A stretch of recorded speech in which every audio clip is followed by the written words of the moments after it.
Commander Jake Morrison stood on the bridge of the New Horizon, watching the stars through the main viewport. 50 years had passed since humanity was thrown out of the Galactic Council. 50 years since they were told they were too dangerous to live among the other races. Jake was only 35 years old, but he carried the weight of his entire species on his shoulders. The ship moved through empty space, far beyond the borders of Council territory. They had been searching for new worlds for months now, hoping to find something that could give humanity a fresh start. The crew was tired, and supplies were running low, but they kept going. They had no choice. Jake turned to look at his crew. Nina Rodriguez sat at the science station, her dark eyes focused on the scanner readings. She had been with him since the beginning of this mission.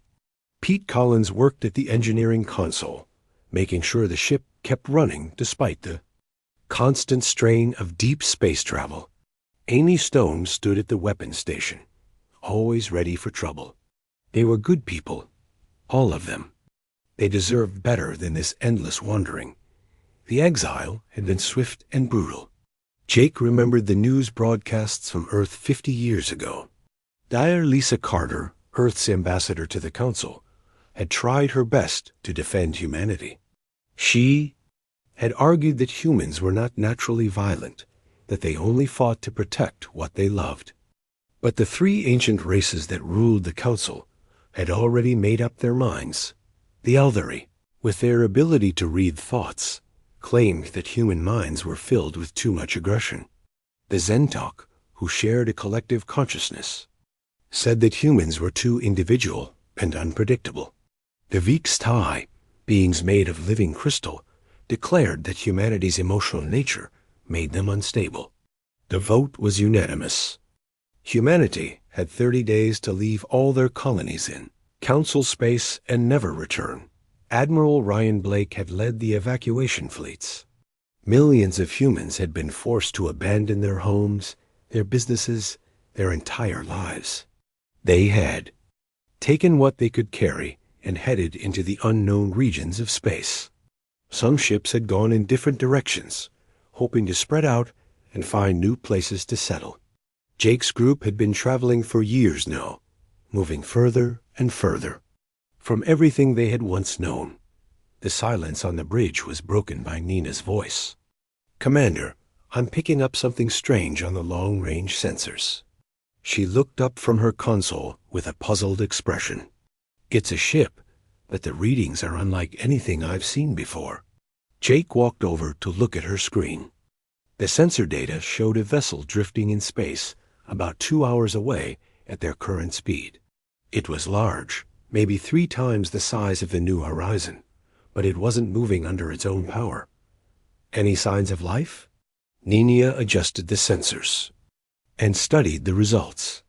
There are life signs, but they're very weak. Whatever happened to that ship, it wasn't good.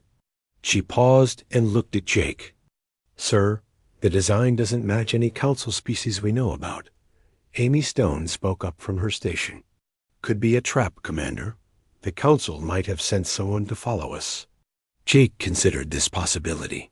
The Council had made it clear that humanity was not welcome anywhere in their territory, but they had never said anything about hunting them down in empty space. Still, it was better to be careful. "Pete, how are our weapon systems?" The engineer checked his readings. "All systems are functional, sir. We're ready for anything." Jake made his decision. "Set course for that ship. We'll approach slowly and keep our shields up. If it is a trap, we'll be ready for it." He paused and looked around at his crew. "But if those are people who need help, we're not going to leave them to die out here." The New Horizon changed course and began moving toward the unknown vessel. As they got closer, the sensors revealed more details. The ship was badly damaged, with huge sections of the hull torn away. It looked like it had been through a terrible battle. Scorch marks covered most of the surface, and several areas showed signs of massive explosions. Nina's readings became clearer as they approached. "Commander, I'm detecting 17 life signs aboard that ship."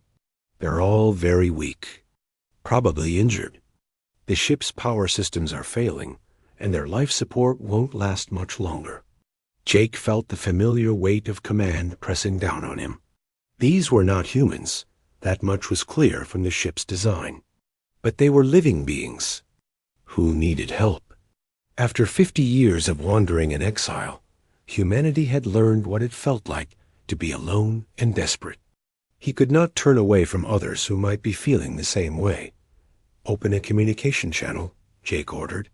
"All frequencies." Amy worked at her console for several minutes before shaking her head. "I'm not getting any response, sir. Either their communication systems are down, or they don't recognize our signal format." Jake studied the damaged ship on the main screen. Whatever had attacked it had been incredibly powerful. The weapons that caused this kind of damage were beyond anything humanity had ever seen. "Prepare a shuttle. Nina, Pete, you're with me. Amy, keep the ship ready to leave quickly if we run into trouble." The shuttle bay doors opened, and the small craft launched toward the alien vessel. As they flew closer, Jake could see just how massive the damage really was. The ship looked like it had been torn apart by some kind of wild animal. Deep gouges ran along the hull, as if something with enormous claws had ripped through the metal. Found a docking port that was still intact and managed to connect their shuttle. The atmosphere on the other side was thin but breathable for humans. Jake, Nina, and Pete put on their helmets anyway, just to be safe. They stepped through the airlock and into a world of darkness and destruction. Emergency lighting cast strange shadows on the walls as they made their way through the corridors. The ship's design was completely alien, with curved walls and surfaces that seemed to flow together like water. Everything was built for beings much taller than humans, with doorways that rose high above their heads. They found the survivors in what appeared to be a medical bay. 17 alien beings lay on beds that adjusted to their bodies. They were tall and thin, with pale blue skin and large eyes that seemed to hold great intelligence. Their breathing was shallow, and many of them appeared to be unconscious. One of the aliens noticed the humans and tried to sit up. Nina quickly moved to help, and the beings spoke in a language none of them understood. The words sounded like music, with tones that rose and fell in complex patterns. Pete activated his universal translator, a device that could learn new languages by analyzing speech patterns. After several minutes of listening to the alien speak, the device began to produce rough translations. The alien was trying to tell them something urgent. The words came through broken and unclear, but the message was terrifying. Something called the Devourers was coming. They consumed entire worlds, leaving nothing behind. The aliens people, the Corvins, had tried to fight them but failed. Now they were running, hoping to warn others before it was too late. Jake felt a chill run down his spine as he listened to the Corvin's story. The galaxy was facing a threat that could destroy everything, and humanity might be the only ones in a position to do something about it. The exile that had seemed like the end of everything might actually be the beginning of humanity's greatest purpose. 3 months had passed since Jake Morrison first met the Corvin survivors. The single damaged ship had become something much larger. Word had spread through the refugee networks that moved in the shadows between star systems. Ships arrived daily at the coordinates Jake had broadcast, all carrying the same story of terror and loss. The makeshift fleet now numbered 47 vessels of different sizes and shapes. Some were sleek council designs that had been stolen by fleeing populations. Others were crude but functional ships built by species that had never been part of the galactic government. All of them carried beings who had lost their homes to something they could barely describe. Jake stood in the command center they had built on Haven, a small planet in an empty system far from any trade routes. The world had breathable air and enough resources to support a temporary base. What started as an emergency landing site had grown into something resembling a small city. Prefabricated buildings from various species created a strange but functional settlement. Chief Science Officer Danny Walker approached with his daily report. The young man had been working around the clock to catalog the information brought by each new group of refugees. His face showed the strain of too little sleep and too much terrible knowledge. "Commander, the pattern is becoming clearer," Danny said, spreading a holographic star map between them. Red markers showed the locations of destroyed worlds, while yellow ones indicated places where attacks had been reported, but not confirmed.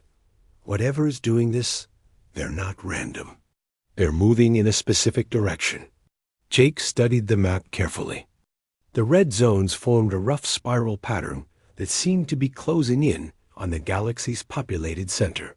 "They're herding everyone toward Council space." "That's what I think too," Danny replied. "But why? If they can destroy entire worlds, why not just attack the Council directly?" Before Jake could answer, Dr. Susan Price entered the command center. The former diplomatic attaché had become their unofficial coordinator for refugee affairs. She had spent the morning meeting with newly arrived ships, and her expression suggested the news was not good. "Commander, we have a problem," Susan said. "The latest group of refugees includes 3 different species that have never worked together before. The Riftborn say the aquatic thalassans smell like dead fish. The thalassans think the silicon-based. Chronari are trying to poison their water supply. And the Chronari claim both organic species are contaminating their computing systems." Jake rubbed his forehead. Managing a multi-species refugee camp was harder than commanding a starship. Every day brought new conflicts between groups that had different needs, different customs, and different ideas about how to survive. "What do you suggest?" "We need to give them something to focus on besides their differences," Susan said. "They're all here because they're running from the same threat. We need to turn that fear into purpose." Danny looked up from his datapad. "Actually, that might work better than you think. I've been analyzing the technology samples each group brought. With them, the Riftborn can manipulate space-time in ways our physics says should be impossible. The thalassans have biological computers that can adapt and learn faster than any artificial intelligence. The Chronari process information at speeds that make our best systems look like ancient calculators. So what you're saying is that together, they might actually be able to fight back," Jake said. "More than that," Danny replied. "If we could combine their technologies under human military doctrine, we might be able to create something the enemy has never seen before." Jake felt a spark of hope for the first time in months. Humanity had been thrown out of the Council for being too aggressive and warlike. Maybe those same qualities could be exactly what the galaxy needed now. A warning alarm interrupted his thoughts. Amy Stone's voice came through the communication system from the orbital defense platform they had constructed. "Commander, we have incoming ships. 3 vessels, unknown configuration. They're not responding to our signals." Jake and his staff hurried to the main observation deck. Through the reinforced windows, they could see 3 dark shapes approaching. The planet. The ships were unlike anything in their databases. They seemed to absorb light rather than reflect it, creating distortions in space around them that hurt to look at directly. "All defensive positions," Jake ordered. "Get every ship we have into formation around the planet." The refugee fleet responded with surprising speed. Despite their differences, the various species had learned to work together when faced with immediate danger. Riftborn vessels used their space-time abilities to appear instantly at strategic positions. Thalassan bioships began growing additional armor plating in real time. Chronari craft formed a network defensive grid that shared information faster. Then light. The 3 dark ships stopped just outside weapons range and hung in space like predators studying their prey. For several minutes, nothing happened. Then one of the vessels began broadcasting on all frequencies. The message that came through their translators was simple and terrible. We are the Harvester Collective. Your biological and technological distinctiveness will be added to our own. Resistance will only delay the inevitable. Prepare for harvest. Captain Ben Foster was leading a patrol of human fighters when the message came through. His voice crackled over the communication system. Commander, I'm getting a closer look at these ships. The hulls appear to be some kind of hybrid of organic and mechanical components. It's like they grew their technology instead of building it. Jake felt his blood run cold. The Corvins had tried to describe their attackers, but the universal translators had struggled with concepts that had no equivalent in human language. Now he was beginning to understand what they had been trying to say. All ships prepare to engage, Jake ordered. Target their propulsion systems first. We need to stop them from escaping so they can't report back to the rest of their fleet. The battle that followed was unlike anything humanity had ever experienced. The harvester ships moved with impossible grace, seeming to anticipate every attack before it was launched. Their weapons fired beams of pure energy that could slice through the strongest armor like paper. Worse, they seemed to learn and adapt with each exchange, developing countermeasures for tactics that had worked only minutes before. But the refugee fleet had advantages the harvesters had not expected. The Riftborn could attack from multiple dimensions simultaneously. The Thalassans used biological weapons that the enemy systems could not predict or counter. The Chronari overwhelmed the harvester computer networks with information attacks that moved faster than thought. Under Jake's coordination, these diverse abilities were focused into a devastating combined assault. The human fighters used traditional kinetic weapons to distract the enemy while the alien vessels struck from unexpected angles. It was chaos, but it was organized chaos with a purpose. The first harvester ship exploded in a brilliant flash of light. The second tried to retreat, but was caught by a rift-borne vessel that folded space around it. The third ship fought desperately, but was overwhelmed by the coordinated attack from all sides. As the last enemy vessel broke apart, Jake realized something important had just happened. The refugee fleet had not just won a battle. They had proven that different species could work together to defeat a common enemy. More importantly, they had shown that the harvesters could be beaten. Communications specialist Claire Davis was monitoring all frequencies when she made a discovery that changed everything. Commander, I'm picking up transmissions from the destroyed ships. The data is heavily encrypted, but our Chronari allies are helping me break it down. She paused, her face pale with shock. Sir, these ships were just scouts. They've been mapping the galaxy for centuries, studying every species and every defense system. The real invasion hasn't even started yet. Jake looked out at the debris field where 3 enemy ships had been destroyed. Somewhere out there, a vast fleet was preparing to consume everything he had ever known or cared about. The council that had banished humanity was completely unprepared for what was coming. The only hope lay in this ragtag collection of refugees and outcasts. He turned to address his staff, knowing that the decision he was about to make would change the course of galactic history. The exile was ending, but not in the way anyone had expected. 5 years had passed since the formation of the Terran Federation, and the galaxy had changed beyond recognition. Emperor Jake Morrison stood in the Great Hall of New Terra, the capital world of an empire that now controlled hundreds of star systems. The title still felt strange to him, but his people needed a symbol of unity, and he had accepted the burden of leadership. The hall was filled with representatives from dozens of species, all united under the Federation banner. What had started as a refugee camp on Haven had become the most powerful military force in the known galaxy. A Federation fleet numbered in the thousands, with ships that combined technologies from across the member species in ways that seemed impossible. Admiral Lucy Parker approached the throne where Jake sat reviewing battle reports. Her uniform bore the insignia of the Federation's main battle fleet, and her face showed the confidence of someone who had never lost a major engagement. The ships under her command were unlike anything the galaxy had ever seen before. Your Majesty, the latest intelligence reports from our scout networks, Lucy said, handing him a datapad. The harvesters have adapted their tactics again. They're creating new forms that can perfectly mimic any species they've encountered. Jake studied the information with growing concern. The war against the Harvester Collective had been going on for 3 years now, and each victory seemed to make the enemy stronger.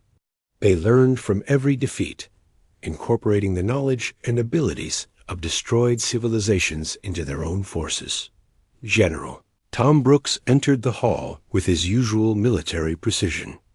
As commander of the Federation ground forces, he had faced the Harvesters in direct combat more than anyone else. His experiences had changed him, adding gray to his hair and a hardness to his eyes that had not been there before. The situation on Kepler 7 is getting worse, Tom reported.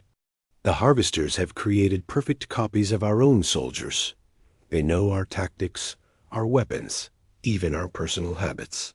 My troops are having to fight against enemies that look exactly like their friends and family. Jake felt the weight of command pressing down on him. Every decision he made affected billions of lives across hundreds of worlds. The Federation had grown powerful, but their enemies seemed to grow stronger with each passing day. Dr. Helen Davis hurried into the hall, carrying a collection of data, crystals, and research notes. The scientist had been working around the clock to understand the true nature of their enemy. Her latest discoveries had the potential to change everything they thought they knew about the war.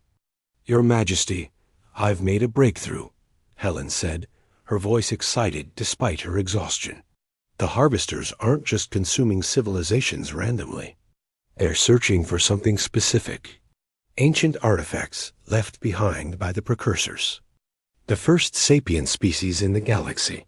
Jake leaned forward with interest.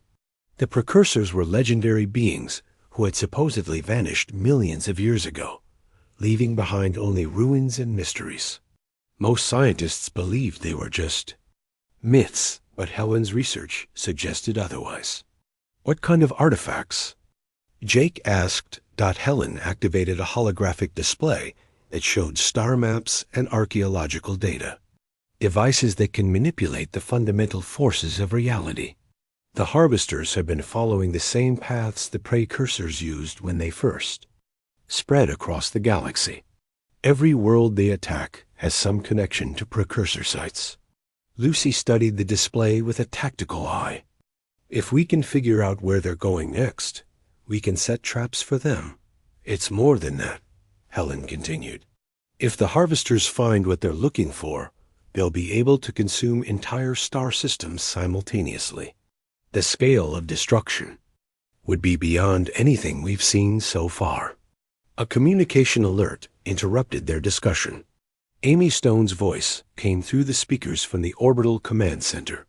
Your Majesty, we have an incoming priority transmission from Council. Space. It's marked with diplomatic flags. Jake felt a familiar anger rise in his chest. The Council had thrown humanity out 50 years ago, declaring them too dangerous to exist alongside civilized species. Now, with the Federation controlling more territory than the Council itself, they wanted to talk. Put it through, Jake ordered. The holographic display shifted to show an ornate chamber filled with representatives from the 3 ancient council races. The Alvari delegates' telepathic abilities allowed it to speak directly into the minds of everyone present. The Zentok representative's hive-mind nature meant it spoke for billions of individuals simultaneously. The Vextai crystalline being communicated through harmonic frequencies that the universal translators converted into words. Emperor Morrison, the Alvari began, its mental voice carrying undertones of barely controlled fear. The Council acknowledges the sovereignty of the Terran Federation and requests immediate military assistance against the Harvester threat. Jake almost laughed at the formal language that could not hide the desperation behind it. You mean the same council that voted unanimously to exile humanity for being too aggressive? The Zentok spoke next, its collective voice carrying the weight of countless minds. The situation has changed. The outer territories of Council space are under direct attack. Our defensive fleets have proven inadequate against the enemy's adaptive capabilities. Furthermore, the Vextai added, its crystalline form resonating with harmonic urgency. We are prepared to offer full membership in the Council to humanity and all Federation species, with voting rights equal to our own. Jake stood up from his throne and walked to the center of the hall. Around him, representatives from dozens of species watched carefully. The Corvins who had first warned them about the threat, the Riftborn nomads who had mastered space-time travel, the aquatic thalassans with their biological technologies, the silicon-based Chronari with their computational abilities, and many others who had found refuge under human leadership. Let me understand this correctly, Jake said, his voice carrying across the hall. For 50 years, you treated humanity like a disease that needed to be contained. You forced millions of people to abandon their homes and flee into the unknown. You declared us unfit to exist alongside civilized beings. The council representatives remained silent, knowing that anything they said would only make the situation worse. Jake continued, his anger building with each word. Now that you're perfect, galactic order is crumbling. You want the same dangerous humans to come save you. Not as equals, but as subordinates who should be grateful for the chance to die protecting the worlds that cast us out. Admiral Lucy Parker stepped forward, her hand resting on her weapon. General Tom Brooks moved to flank the council delegates, his soldiers taking positions around the hall. The message was clear without words being spoken. Your Majesty, the Aldari delegate said, its mental voice now openly pleading. Billions of innocent lives are at stake. Whatever grievances exist between our peoples, surely they can be set aside in the face of extinction. Jake felt the eyes of everyone in the hall upon him. The decision he made in the next few moments would determine the fate of galactic civilization. He could let the Council fall and claim their territories for the Federation. He could demand unconditional surrender in exchange for military aid. He could turn his back on the beings who had rejected humanity and focus on protecting only those who had chosen to stand with them. But as he looked around the hall at the representatives of species who had once been refugees, he remembered what had brought them all together. It was not hatred or revenge, but the simple desire to protect innocent life from those who would destroy it. The Terran Federation will defend Council space, Jake announced, his voice carrying the authority of an emperor, but not as your subordinates and not under your command. We will fight as equals, or we will not fight at all. The council delegates exchanged glances that spoke of relief mixed with humiliation. They had no choice but to accept, and everyone in the room knew it. Jake turned to his military commanders. Prepare the fleet for immediate deployment. We're going home. But even as he gave the orders that would send the Federation to war, Jake knew that the greatest challenge still lay ahead. Hidden intelligence reports suggested that the harvesters had found something in the deep reaches of space, something that could change the nature of the war itself. The enemy was preparing for a final assault that would test everything the Federation had built. The exile was truly ending, but the real test of humanity's place in the galaxy was just beginning. The final battle began when the Harvester fleet emerged from the dark space between galaxies. Jake Morrison stood on the bridge of the Federation, flagship watching sensors that showed more enemy ships than anyone had thought possible. The main screen displayed a sight that would have broken the spirit of any civilization that had not already survived the impossible. Thousands of harvester vessels, moved in perfect formation toward the Council's core worlds. Each ship was a nightmare of organic and mechanical fusion, grown rather than built, designed to consume and adapt. They had learned from every encounter, every defeat, every victory. Now they came not just to harvest, but to end all sapient life in the galaxy. Admiral Lucy Parker coordinated the Federation response from her command ship. The fleet that followed her into battle was the largest military force ever assembled. Human vessels flew alongside Corvan refugees, Riftborn nomads, Thalassian bioships, and Chronari computational craft. Even former Council species had joined. The Federation fleet, their ancient pride forgotten in the face of extinction. All ships report ready, Lucy announced through the communication network. Federation forces are in position around the Alvari homeworld. Council defensive fleets are taking positions near Zentok space. The Crystalline Vextai have activated their planetary shields. Jake studied the tactical display that showed the approaching enemy. Dr. Helen Davis had been right about the harvesters searching for precursor artifacts. Intelligence reports confirmed that they had found what they were looking for in the empty regions beyond the galactic rim.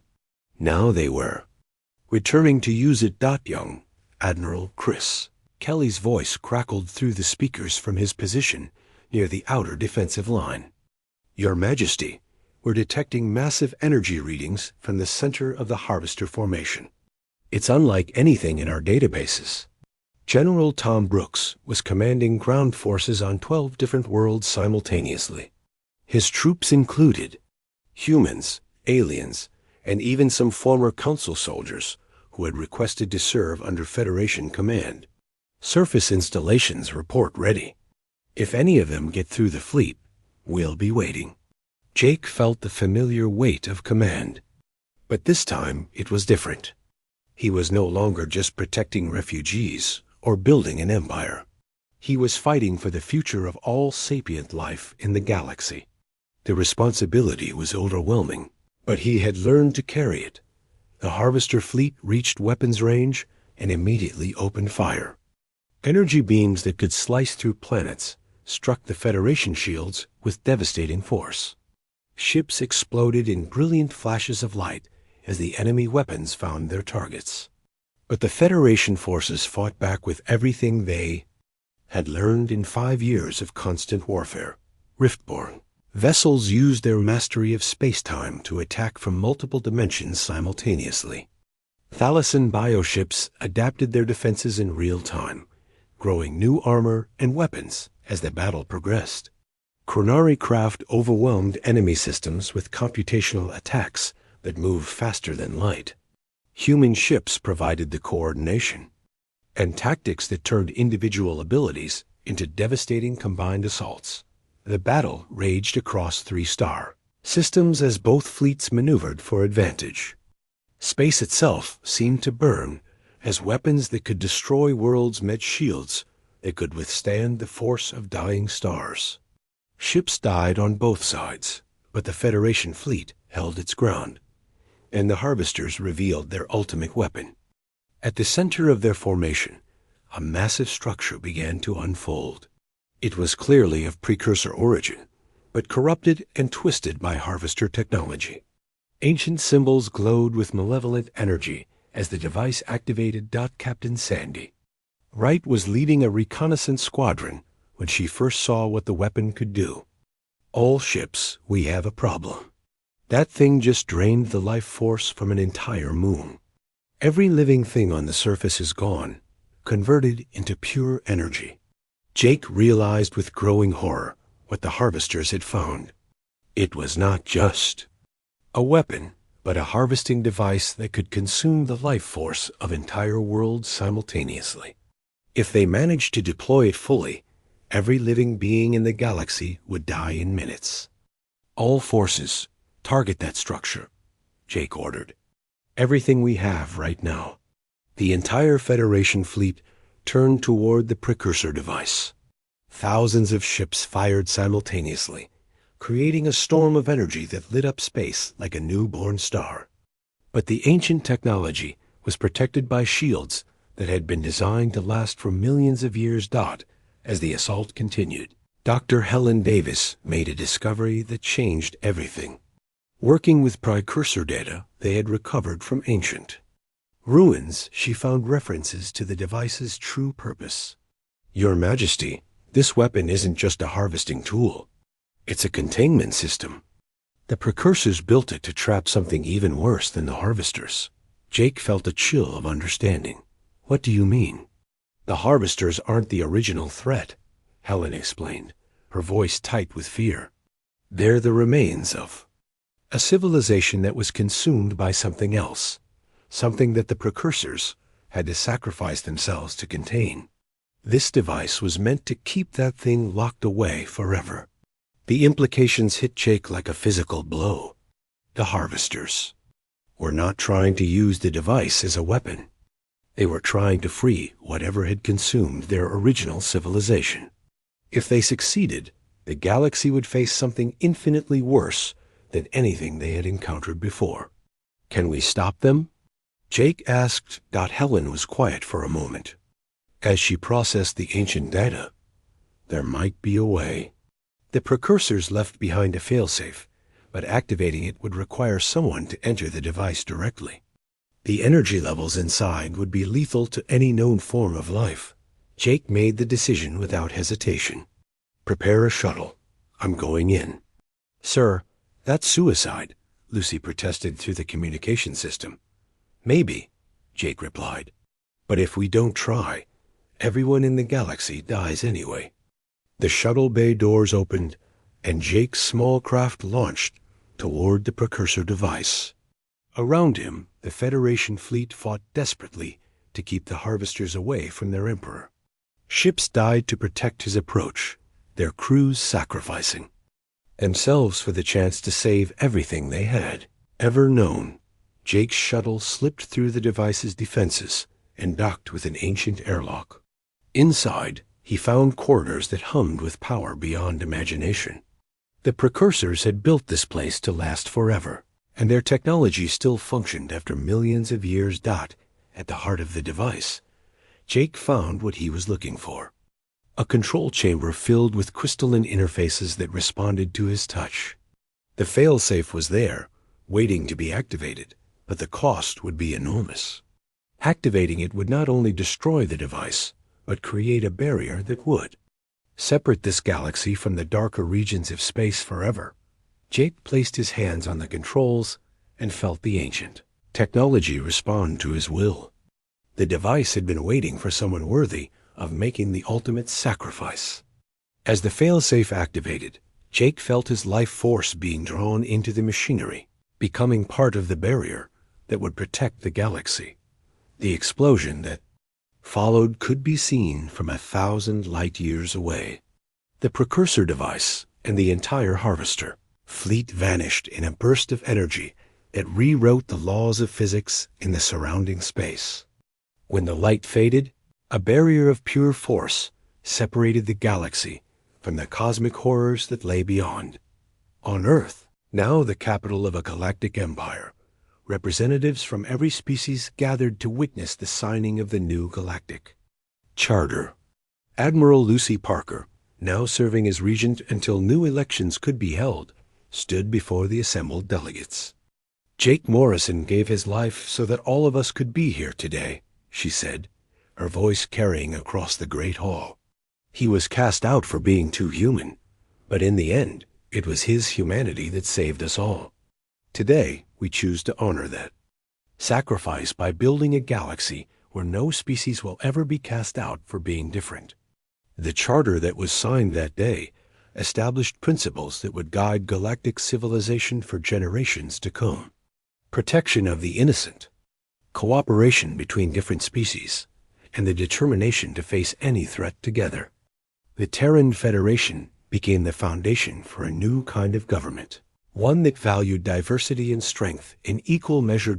As the ceremony concluded, Lucy looked up at the stars and whispered a promise to her fallen friend. Humanity had returned from exile not as conquerors, but as protectors.